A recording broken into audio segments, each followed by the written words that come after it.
بسم اللہ الرحمن الرحیم۔ امام مہدی کا ظہور عنقریب ہے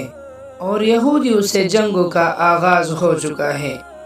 حضرت دانیال علیہ السلام کی تختیوں میں لکھا ہے کہ یہودیوں کے ایک ریاست قائم ہوگی اور اس کے 50 سال بعد امام مہدی کا ظہور ہوگا۔ ظاہر سی بات ہے کہ 1946 و 47 میں اسرائیل کی بنیاد ڈال تو دی گئی، لیکن 1973 میں جا کر اقوام متحدہ نے ملک کی حیثیت سے تسلیم کیا اور اس کے جھنڈے کو بھی تسلیم کیا، تو حقیقی بنیاد ملک اور ریاست کے حیثیت سے 1973 میں سمجھی جائے گی۔ اس لحاظ سے 2023 میں 50 سال پورے ہوتے ہیں، لہٰذا ممکن ہے کہ 2024 میں امام مہدی کا ظہور ہو۔ نیز نسائی شریف میں جس غزوہ کی نشاندہی کی گئی ہے، جس میں امام مہدی کی ایک جماعت خراسان، افغانستان و مغربی پاکستان وغیرہ سے نکل کر مشرقی علاقہ پر برسر پیکار ہوگی، تو حالیہ جو خبریں آ رہی ہے اس کی پیش خیمہ ثابت ہو سکتی ہے۔ قابل غور بات تو یہ بھی ہے کہ کورونا کا ڈرامہ بھی 2024 میں ختم کر دیا جائے گا۔ اس پر باقاعدہ 24 نیوز والوں نے ایک لمبی ڈیبیٹ کی ہے، اور ملک بھارت میں ہندو راشٹر کا آفیشیل اعلان بھی غالباً اسی سال ہوگا، اور اس سے ایک سال قبل یعنی 2023 میں ترکی پر سے پابندی بھی ہٹا لی جائے گی، جس کا واضح مطلب ہے کہ ترکی پر جنگ مسلط کر دی جائے گی، جس کے نتیجے میں قسطنطنیہ کفار کے قبضے سے نکل سکتا ہے۔ اور سعودی بادشاہ کی وفات کی یہ روایت رہی ہے کہ عموماً وہ 90 سال کے آس پاس ہی فوت ہوتے ہیں، اور اس وقت موجودہ بادشاہ شاہ سلمان کی عمر 86 سال ہے۔ ممکن ہے کہ وہ 24-25 تک 90 کے آس پاس ہوں گے، اور خلافت عثمانیہ کے سقوط کے 100 سال بھی 2023 میں پورے ہو رہے ہیں۔ نیز ایک عرب عالم نے 2024 کے قریب ہی ظہور مہدی کی بات کہی ہے۔ خلاصہ کلام یہ ہے کہ ظہور مہدی کے لحاظ سے 2024 اور 2025 کافی اہم سال ہے۔ ایک بات بڑی فکر میں ڈالنے والی یہ بھی ہے کہ امت کے مختلف قسم کے گروہ امام مہدی کو تلاش بھی کر رہے ہیں۔ ایک خبر یہ بھی آئی ہے کہ مختلف جہادی تنظیموں کے فکرمند لیڈران اس وقت بڑے فکرمند ہیں کہ امام مہدی کی قیادت میں ساری دنیا میں جہاد شروع کیا جائے، اور وہ اس کے لیے ان کی تلاش میں بھی ہے۔ کافی دن پہلے کسی صاحب نے بتایا کہ پاکستان کے بہت بڑے عالم دین نے حرم میں بیٹھ کر قسم کھا کر یہ بات کہی تھی کہ شاید امام مہدی کا ظہور 2025 میں ہو، اور وہ ہر سال اسی تلاش میں جاتے ہیں کہ کسی طرح انہیں پہچان سکے۔ ایک اور بات یاد آئی، بڑی مزے کی بات ہے۔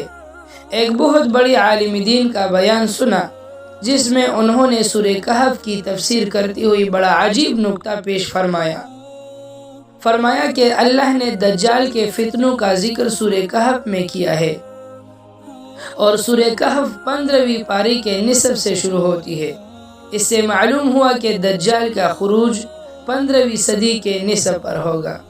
آگے فرمایا کہ 16واں پارہ شروع ہوتے ہوتے دجال کا ذکر ختم ہو جاتا ہے، جس سے معلوم ہوتا ہے کہ 16ویں صدی سے قبل ہی یہ فتنہ ختم ہو جائے گا۔ مزید یہ بھی فرمایا کہ اللہ تعالیٰ نے دجال کے ذکر سے پہلے بنی اسرائیل کا ذکر کیا ہے، جس سے یہ معلوم ہوتا ہے کہ یہ لوگ اس سے پہلے کافی چرچا میں ہوں گے، یعنی انہیں عروج ملے گا۔ اب ہم ان علماء کی ان باتوں پر غور کرتے ہیں تو اس سے بھی یہی اندازہ نکل کے سامنے آتا ہے کہ چونکہ دجال کے 15ویں صدی کے نصف میں آنے کا امکان ہے، اور حضرت مہدی اس سے تقریباً 5-6 سال قبل آئیں گے، اور اس وقت 1443 ہجری چل رہی ہے۔ 5-6 سال قبل مطلب 45-46 ہجری، جو انگریزی سال کے حساب سے 2024 اور 25 بنتے ہیں۔ امام مہدی کے ظہور کے بعد بہت ممکن ہے کہ 2025 کے بعد امام مہدی کی قیادت میں تیسری عالمی اسلامی جنگ چھڑ جائے۔ بہرحال آپ جس طرح بھی غور کریں گے یہی 2 سال سامنے آئیں گے۔ معلوم ہوتا ہے کہ یہ 2 سال امت مسلمہ کے لیے بڑی اہمیت کے حامل ہیں۔ اللہ تعالیٰ تمام امت مسلمہ کی دجالی فتنوں اور سازشوں سے حفاظت فرمائے۔ علماء کرام نے کتابوں میں احادیث کی روشنی میں جو دجال اور امام مہدی کی علامات وغیرہ ذکر کیے ہیں وہ کچھ اس طرح ہے کہ سب سے پہلے سیاہ جھنڈے نکلیں گے، پھر غزوہ ہند ہوگی، پھر ہندوستان میں ہندو کا قتل عام ہوگا، پھر ہندوستان میں دین کے بدخواہ لوگوں کا قتل عام ہوگا جیسے گستاخ اور لعنتی قادیانی وغیرہ، پھر تیسری جنگ عظیم شروع ہوگی، پھر قسطنطنیہ مسلمانوں کے ہاتھوں سے نکل جائے گا، پھر سفیانی کا ظہور ہوگا، پھر حضرت امام مہدی کا ظہور ہوگا، پھر سفیانی کا لشکر حضرت امام مہدی سے لڑنے چلے گا تو مکہ مدینہ کے درمیان مقام بیضاء پر زمین میں دنسا دیا جائے گا،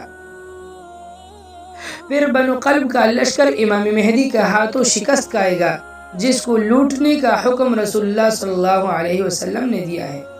پھر مشرق سے سیاہ جھنڈے عرب کی طرف طوفان بن کر اٹھیں گے،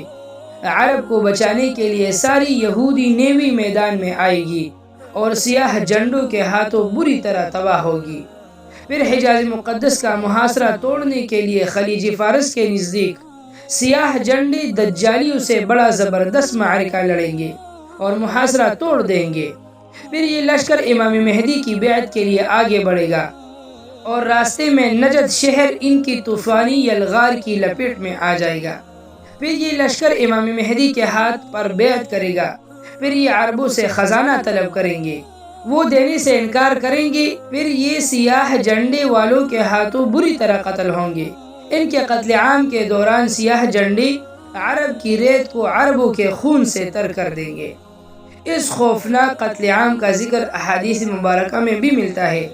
یہی وجہ ہوگی کہ عرب بہت کم رہ جائیں گے،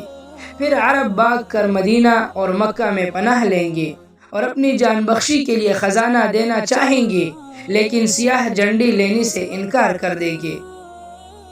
پھر سیاہ جھنڈوں کی اگلی یلغار کا نشانہ مصر بنے گا جس کا ذکر احادیث میں ملتا ہے، پھر ایران کی باری آئے گی لیکن ایران اطاعت قبول کر کے جان بچائے گا، پھر رومی اپنے وہ لوگ جو اسلام قبول کر چکے ہوں گے واپس مانگیں گے، نہ دینے پر رومیوں کے 80 جھنڈے سیاہ جھنڈوں سے لڑنے کے لیے نکلیں گے، ہر جھنڈے کے تلے 60,000 رومی ہوں گے، ان کی اتنی تعداد دے کر سیاہ جھنڈوں میں سے 1/3 بھاگ جائیں گے جن کی توبہ اللہ تعالیٰ کبھی قبول نہ فرمائے گا۔ پہلے دن مسلمان ایک جماعت کو لڑنے کے لیے بھیجیں گے، ساری جماعت شام تک شہید ہو جائے گی، پھر چوتھے دن تمام اہل اسلام جو کہ سیاہ جھنڈے والی ہی ہوں گے مل کر رومیوں پر حملہ آور ہوں گے، پھر وہ ایسی جنگ کریں گے کہ تاریخ انسانی میں پہلی کسی قوم نے ایسی جنگ نہ کی ہوگی، یا پھر فرمایا کہ وہ ایسی جنگ ہوگی کہ پہلے کبھی نہ لڑی گئی ہوگی، پھر اللہ تعالیٰ رومیوں پر شکست مسلط فرما دے گا، پھر مسلمان یعنی سیاہ جھنڈے ان کا قتل عام کریں گے،